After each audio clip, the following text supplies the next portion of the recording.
My name is Maria Schaefer. I'm 34 years old and I'm a hospice nurse in Pittsburgh.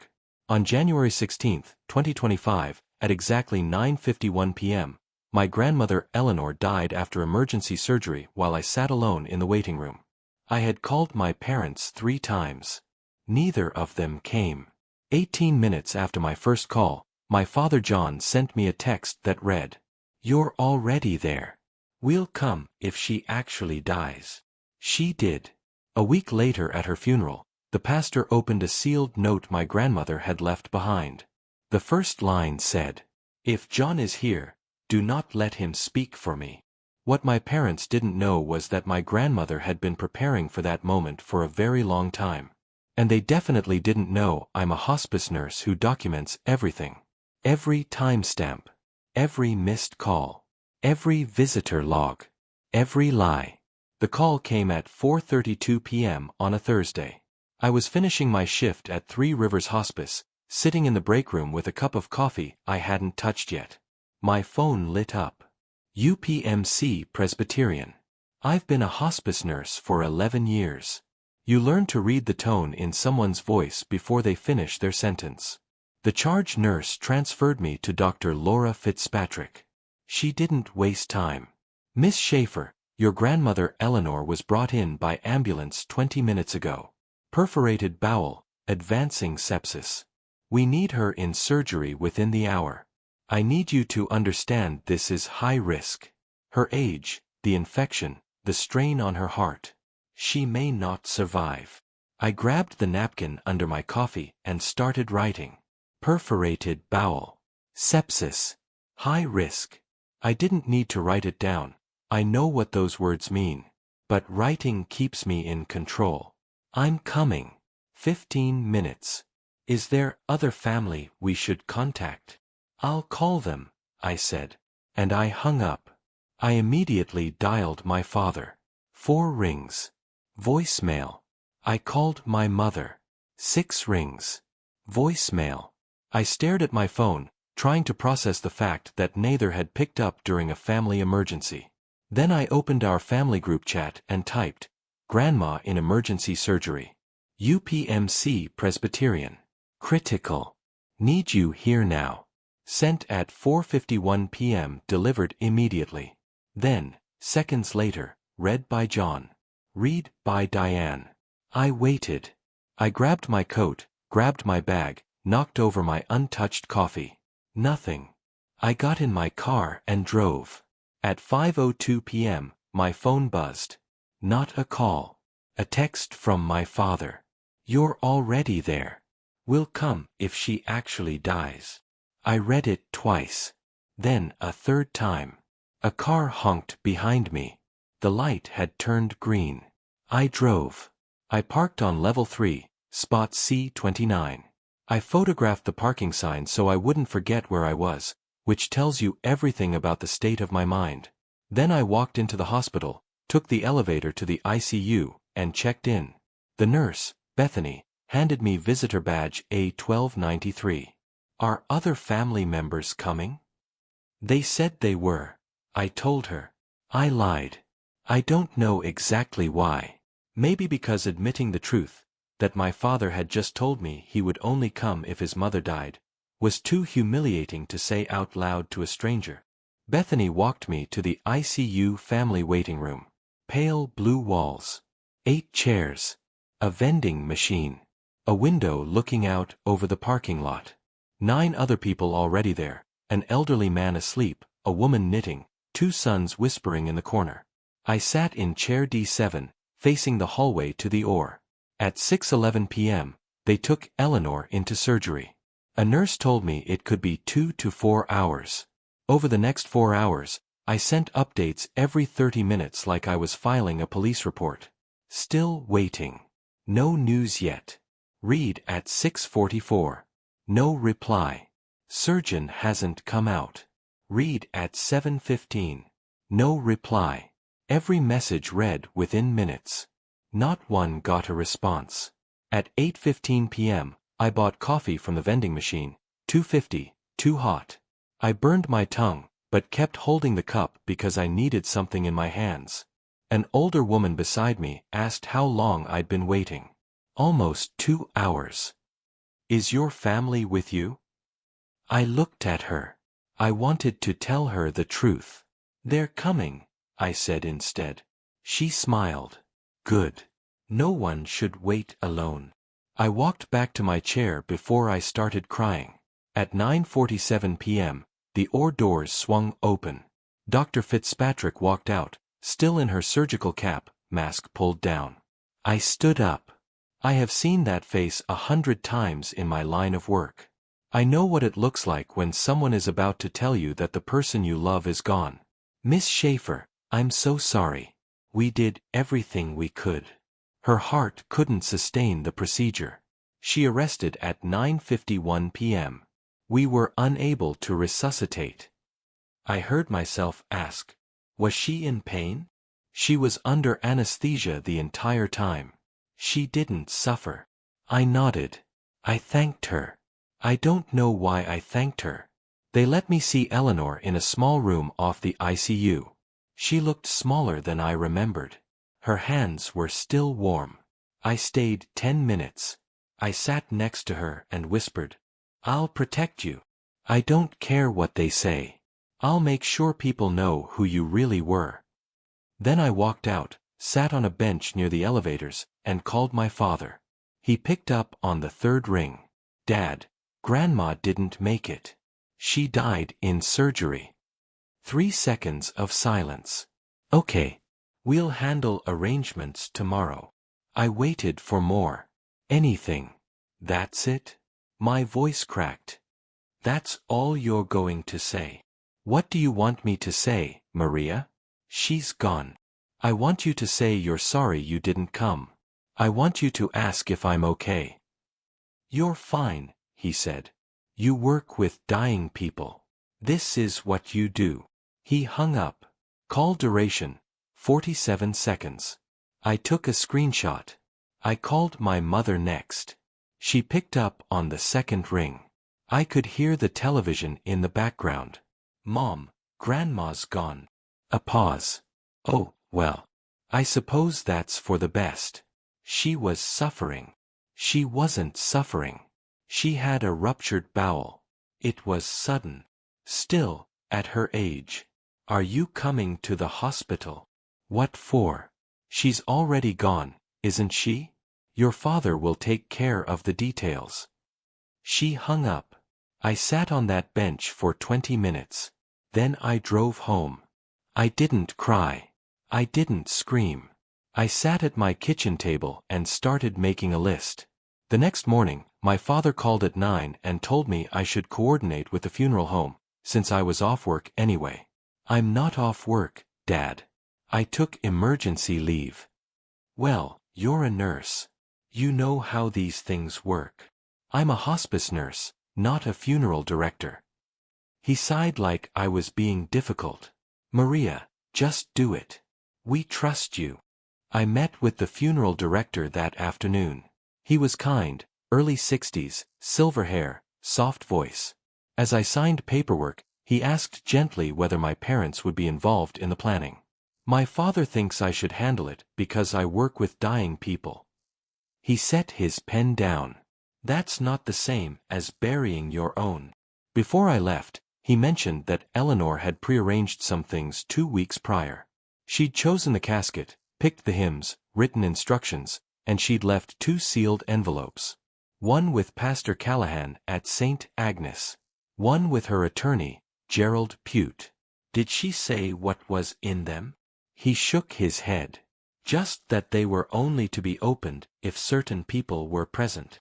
Something cold settled in my chest. On January 18th, at 2 in the morning, I opened my phone and started counting what I had. 11 unanswered calls. 8 text messages during surgery. 1 reply. I took screenshots of everything. I didn't fully know why yet. I just couldn't stop.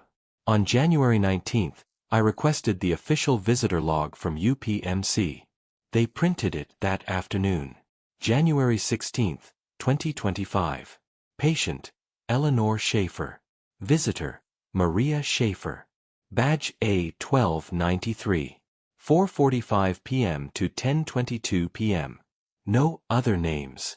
That same day, I went to Eleanor's house to pick out funeral clothes. On the kitchen table was a manila envelope with my name in her handwriting. Maria. Open if I don't come home. Dated January 10, 2025, 6 days before surgery. I sat at her yellow formica table and opened it. Inside, a handwritten letter, photocopied hospital documents from 2017, and a USB drive labeled voicemails. The letter started, "Maria, if you're reading this, I'm gone. I need you to know some things while the truth still matters." She wrote that she hadn't expected my father to come, that she had made peace with it, that she had told Dr. Fitzpatrick to only call me if things became critical, and she had signed paperwork making that legal. "You've always been the one who stayed. When I was lonely, you came. When I was afraid after the stroke, you sat with me. You didn't check your watch. You just stayed." Then she dropped the first bomb. "Your father visited me once during my stroke recovery in 2017. Once in 6 weeks. 15 minutes. And 12 of those minutes were spent asking if I'd thought about selling the house. I kept the visitor log. It's in this envelope. I've kept everything, Maria, because I knew a day would come when I'd need proof." I looked at the photocopies. Allegheny General Hospital. October to November 2017. Eleanor admitted October 1st after a stroke. 6 days of acute care. 6 weeks of rehabilitation. Visitor log. Maria Schaefer, 9 visits. John Schaefer, 1 visit. October 3rd. 11:04 a.m. to 11:19 a.m. Diane Schaefer, 0 visits. 15 minutes. My father had visited his mother for 15 minutes during a 6-week stroke recovery. And I hadn't known, because he'd told me she was fine, that they were handling it, that I shouldn't worry. I plugged in the USB drive. 7 audio files, all dated October 5, 2017. My father's voice. Casual. Almost cheerful. "Hey Mom. It's me. I know you're in rehab, but I've been thinking. Have you considered selling the house? It's a lot to maintain, especially now. Just think about it." 38 seconds. "No, how are you? No, are you scared? Just a question about real estate, 2 days after her stroke. November 1st, 2017. Mom, I talked to a realtor. He thinks the house could go for $425, maybe more. Just something to keep in mind. Love you. Love you." Like punctuation. March 2019. "Hey Mom. Hate to ask, but we've got unexpected home repairs. Could you lend me about $3,500? I'll pay you back in a couple of months." I pulled out the bank statements, highlighted in yellow. March 14, 2019. Withdrawal of $3,200. Eleanor's handwriting in the margin, asked March 10th. Promised repayment soon. Never happened. For more voicemails. Same pattern. Requests for money. Bills he couldn't cover. In 2022, another $1,800 for car repairs. She gave it. Another note, second time. Still no repayment from 2019. $5,000 total. Never paid back. I sat there staring at the screen. Then I did something I'd never done before. I slammed my fist on the table, stood up, and screamed at the empty room. "You called her from the rehabilitation facility just to ask about her house." Then I sat back down, opened a spreadsheet, and started building a case. Evidence log, John Schaefer. 7 voicemails requesting money or house sale, 2017 to 2024. 15-minute hospital visit during 6-week stroke recovery, 2017. $5,000 borrowed, never repaid, 2019 and 2022. 11 unanswered calls during Eleanor's emergency, January 16, 2025. 8 ignored text updates during surgery. 1 reply, "Will come if she actually dies." 0 hospital visits, January 16, 2025. I saved the file. Then I made a decision. I was going to use every skill I had as a hospice nurse, documentation, timelines, evidence, to make sure everyone knew exactly who my father was. The funeral was January 23 at St. Agnes Catholic Church. I arrived early. By the time the service started, 64 people had signed the guest book. My parents arrived at 10:28 a.m. My mother in navy and pearls. My father in a black suit, hand on her elbow, face composed. They sat in the front pew. I sat 3 rows back. Pastor Callahan delivered the eulogy, 8 minutes about Eleanor's faith, her garden, her devotion to family. My father wiped his eyes with a handkerchief. When the eulogy ended, Pastor Callahan paused. There is one more thing. He reached into the podium and pulled out an envelope sealed with red wax. Eleanor's handwriting on the front. Eleanor left this with me 6 days before her surgery. She asked that I open it only if certain people were present. He looked directly at my father. The envelope says, "If John is here, do not read this aloud. Give it to Maria privately." The room went silent. My father's face went white. My mother whispered, "What is that?" Pastor Callahan walked down the aisle and handed it to me. "She wanted you to have this alone." My father stood. "That's my mother's writing. I have a right." "Your mother's wishes were clear, John," Pastor Callahan said quietly. Then he walked back to the pulpit and continued the service. I stood, walked to the restroom, locked the stall, and opened the envelope. 2 pages. Cream stationery. Blue ink. "Maria, if you're reading this, I'm gone." And John showed his face at my funeral. I knew he wouldn't come to the hospital. He never does. Not when it costs him something. In 2017, when I had the stroke, he visited once. 15 minutes. 12 of them asking about selling the house. I kept the log. I kept the bank statements from when he borrowed $3,200 in 2019 and $1,800 in 2022. I kept the call logs showing he phones once a month, always Sunday, always 6 minutes. I timed it.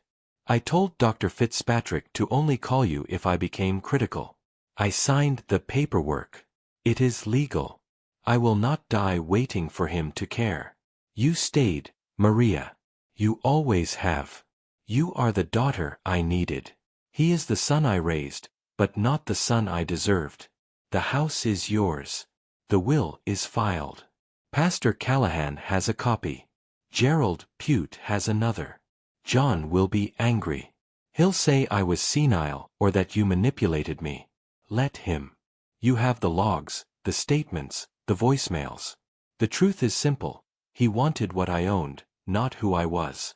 Don't let him take that from you. Grandma Eleanor. I folded the letter. I walked out. I got in my car and sat in the parking lot with the envelope in my lap. For the first time since January 16th, I cried. Not from sadness. From rage. And from something else. Clarity. That evening, there was a gathering at Eleanor's house, a tradition. After a funeral, the family comes. 22 people arrived. My parents came late.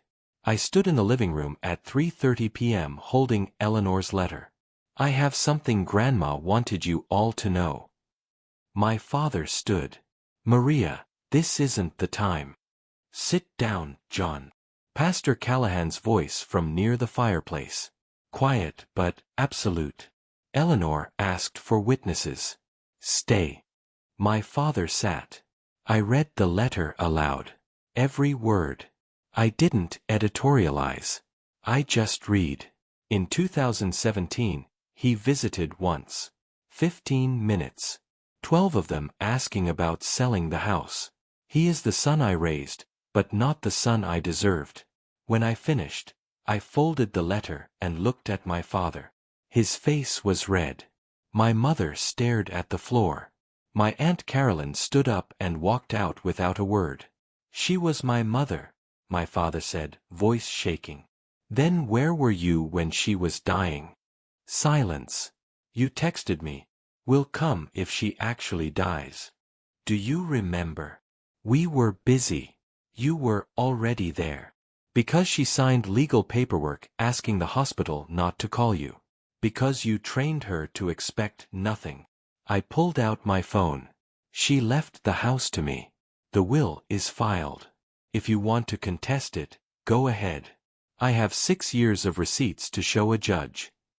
My father grabbed his coat and walked out. My mother followed without looking at me. I stood in Eleanor's living room, surrounded by people I barely knew, and felt something I hadn't felt in a week. Relief. 3 days later, I got a call from Gerald Pute, Eleanor's attorney. Maria, there's something you need to see. Eleanor left a second envelope with me. She said to give it to you 2 weeks after the funeral. I met him the next morning. He handed me a smaller envelope, sealed with clear tape, labeled, Maria. Open January 30th, 2025. Inside, a handwritten note and a second flash drive. The note read, Maria, if you're reading this, the funeral is over and you've read my first letter. Good. Now I need you to see what I recorded. This is the part John can never explain away. Watch it alone, then decide what to do with it. I trust you. Grandma. I went home. I plugged in the drive and clicked the only file. Eleanor_confession_January 8_2025.mp4. The video opened. Eleanor, sitting in her own living room, facing a camera on a tripod. Reading glasses. A cardigan. The date stamp in the corner, January 8th, 2025. 8 days before her surgery. She took a breath and began. My name is Eleanor Grace Schaefer. I'm 78 years old. Today is January 8th, 2025, and I'm recording this because I know I don't have much time left. Not because I'm sick, though my doctor says my heart isn't what it used to be, but because I've decided to stop pretending. I have a son named John. He's 52. And for 52 years, I've told myself he's a good man who's just busy, that he cares but doesn't know how to show it. That I'm asking too much. But I'm done lying. In 2017, I had a stroke. I spent 6 weeks in rehabilitation learning to walk again. John visited once. 15 minutes. He spent most of that time asking if I'd thought about selling my house. He didn't ask how I was feeling. He didn't ask if I was scared. He asked about real estate. Since then, he's called me once a month. Always Sunday. Always 6 minutes. I timed it, because I wanted to know if I was imagining it. I wasn't. He's borrowed $5,000 from me over the last 6 years. He promised to pay it back. He never did. I didn't ask for it back because I didn't want to fight. Because I wanted to believe he still loved me. But he doesn't. And I know that now. So I'm leaving my house to my granddaughter Maria. Not because John doesn't deserve it, though he doesn't, but because Maria is the only one who stayed. When I was lonely, she came over. When I was afraid, she listened. She didn't check her watch. She didn't ask for anything. She just stayed. John, if you're watching this, I want you to know something. You're not a bad person. But you're not the son I needed. And I'm not going to spend what's left of my life pretending you are. Maria, I love you. Thank you for being my daughter when I needed one most. She reached forward and turned off the camera. I sat there, tears streaming down my face. Then I replayed it. And I noticed something I had missed the first time. In the background, on the bookshelf behind Eleanor, there was a small black device, a camera pointed at the couch. I paused the video. Zoomed in. My stomach dropped. Eleanor had been recording everything. I grabbed my keys and drove to her house. I went straight to the living room, moved the books on the shelf, and found it, a tiny wireless camera. Still active. Still recording to a cloud account. I logged in using the password Eleanor had written on a sticky note inside the envelope. Maria stays 2025. The cloud storage held over 200 hours of footage dating back to March 2024. Most of it was mundane: Eleanor reading, watching television, watering plants. Then I found a file dated December 19, 2024. Timestamp: 11:32 a.m. I clicked play. Eleanor's living room. She wasn't home, but someone else was. My father and my mother. Standing in the middle of the room, talking. I turned up the volume. John, she's not going to last much longer. Dr. Patel said her heart's getting worse. So what do? We wait. Once she's gone, the house is ours. I already talked to a realtor. We can list it for $450, maybe $500 if we stage it right. But what about Maria? She visits all the time. Maria's a bleeding heart. She'll be sad for a while. But we're next of kin. The house goes to us. Are you sure? What if your mom left a will? My father laughed. She's 78 and forgetful. She hasn't updated anything since Dad died. Trust me, we're fine. What if she needs surgery or something? What if Maria calls us? Then we let Maria handle it. She's a nurse.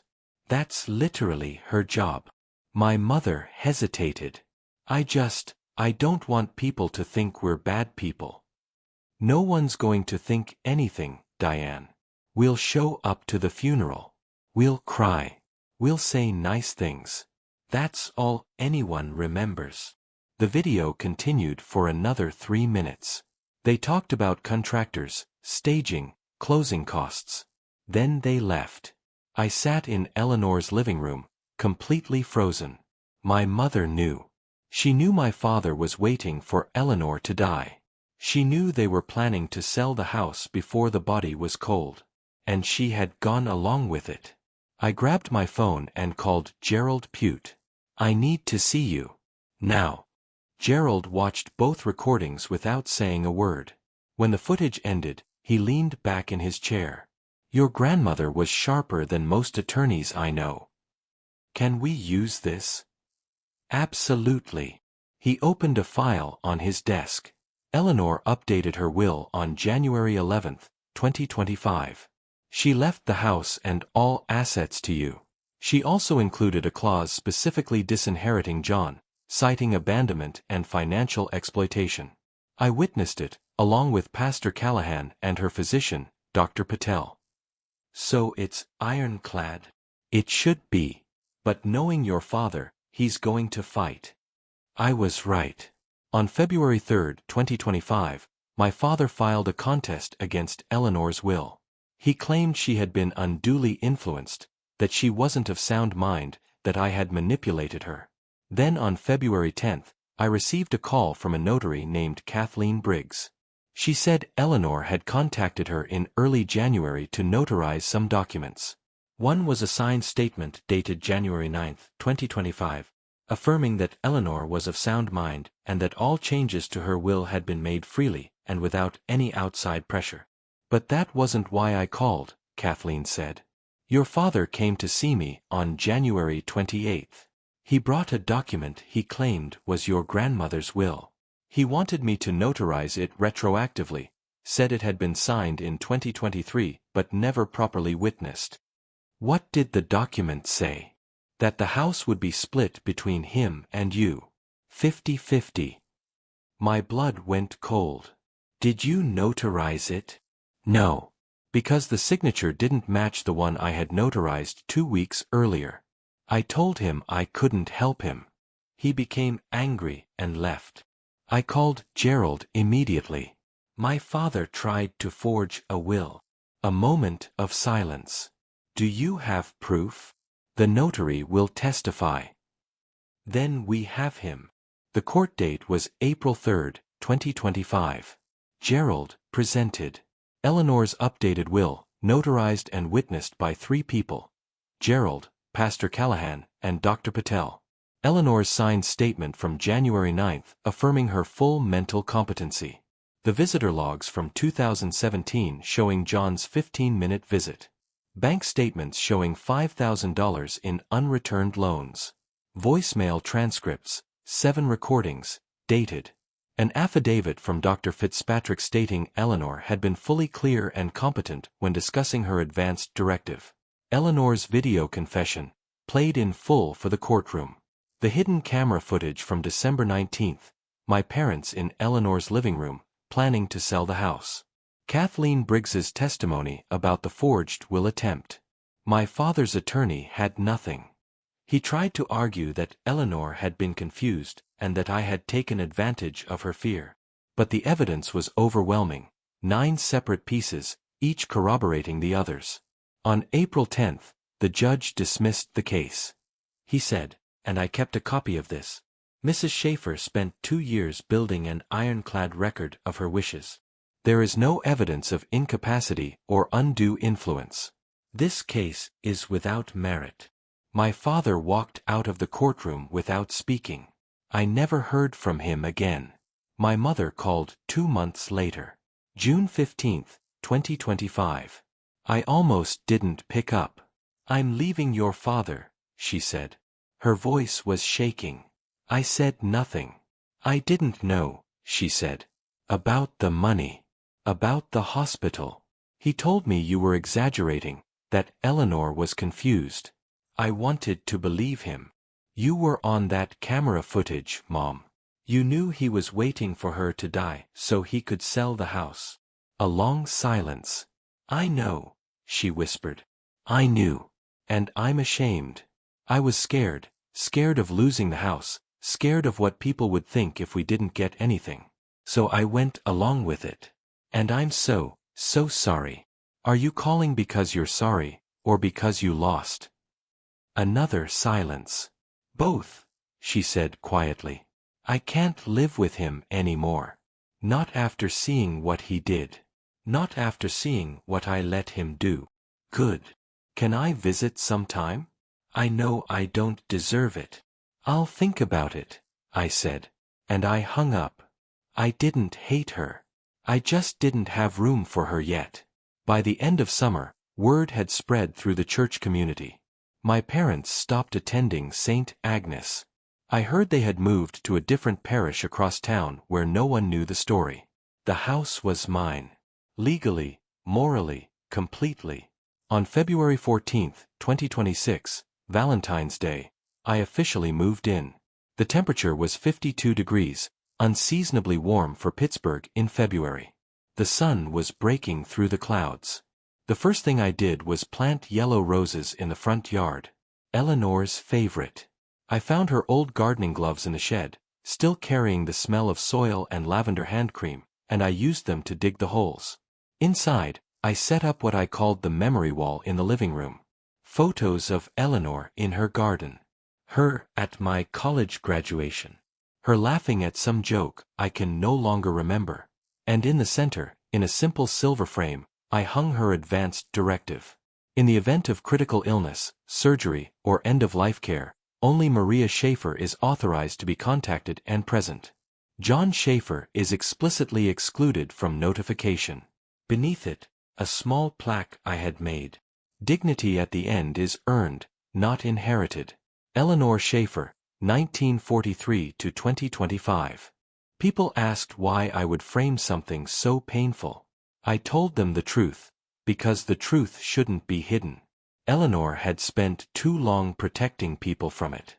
I wasn't going to make the same mistake. In July 2025, I used money from Eleanor's estate to establish the Eleanor Schaefer Dignity Fund, a non-profit dedicated to helping elderly people who have been abandoned by their families. The fund provides 3 things. 1. Legal assistance for seniors, updating wills, advanced directives, and healthcare proxies. 2. Documentation services, helping elderly people create video testimonies, organize financial records, and build evidence if they suspect exploitation. 3. Emergency support, covering hospice care, funeral expenses, or housing for seniors whose families have financially abandoned them. In the first 6 months, we helped 43 people. One was a woman named Dorothy, 81 years old. Her son had drained her savings account and stopped visiting. We helped her find a lawyer, recover the money, and update her will. She recorded a video testimony, Just like Eleanor. She said, "I'm not going to let him erase me." Another was a man named Harold, 76. His daughter only called when she needed money. We helped him establish an advanced directive that explicitly excluded her from medical decisions. When he passed away 6 months later, his wishes were honored. His grandson, who had been visiting him every week, inherited everything. Every time I helped someone, I thought about Eleanor sitting in her living room recording that video, knowing she wouldn't be around to see it used, but knowing it would matter. I still work at 3 Rivers Hospice. But now, when I see the warning signs, the absent child, the phone call that never comes, the sudden interest in who owns what, I don't just document it for the patient's file. I tell them about Eleanor. I tell them they have options. I tell them they don't have to die hoping someone will care. In late August 2025, I got a call from a woman whose mother was in hospice. Her brother hadn't visited in 3 weeks but had called twice asking about the house. "What do I do?" she asked. I thought about Eleanor. About the visitor logs, the voicemails, the video confession. "Document everything," I said. "Not to punish him, but to protect your mother's choices. Ask her what she wants. Then honor it. Even if it means he's not there at the end. Especially then." The call lasted 11 minutes. When it ended, I looked at the framed visitor log on my desk. January 16, 2025. Visitor, Maria Schaefer. Badge A1293. 4:45 p.m. to 10:22 p.m. I keep it there, not as a wound, as a compass. On February 28, 2026, I'm sitting at Eleanor's yellow Formica table, drinking coffee from her favorite mug, the one with the chipped handle and the faded floral pattern. Outside, the yellow roses are starting to bloom. I think about that night in the ICU waiting room. The way I sat alone, lying to nurses, covering for people who didn't deserve it. The way I held that empty coffee cup just to have something in my hands. I think about my father's text, "Will come if she actually dies." I think about how he did come to the funeral, where people could see him, where he could perform grief. But not when it mattered. Not when she was alive. And I think about Eleanor, sitting at this same table 2 weeks before her surgery, writing letters, recording videos, sealing envelopes with red wax. She knew her son wouldn't show up. She knew I'd need proof. She knew the world would tell me to forgive, to let it go, to be the bigger person. So she made sure I didn't have to be. In the living room, Eleanor's video confession plays softly through a small speaker I installed near the fireplace. "Maria, I love you. Thank you for being my daughter when I needed one most." It's not morbid.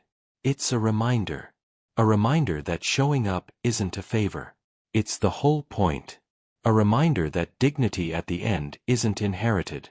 It's earned. And a reminder that if someone is waiting for you to die so they can take what you own, you have the right to fight back. Eleanor did. And she won. The visitor log is still on my desk at work. Every day I look at it. January 16, 2025. Just one name. But it was the right name. Because at the end of a life, the only thing that truly matters is who stayed. I stayed. If this story resonated with you, share it with someone who's caring for an aging parent or grandparent. Share it with someone who has been abandoned by family. Share it with someone who needs to hear that they are not alone. And if you think your family might be waiting for you to die so they can take what you have, do what my grandmother did. Document everything. Record a video. Update your will.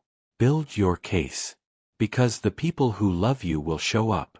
And the people who don't will show up too, but only when there's something in it for them. Don't let them erase you. Showing up isn't optional. It is a moral obligation.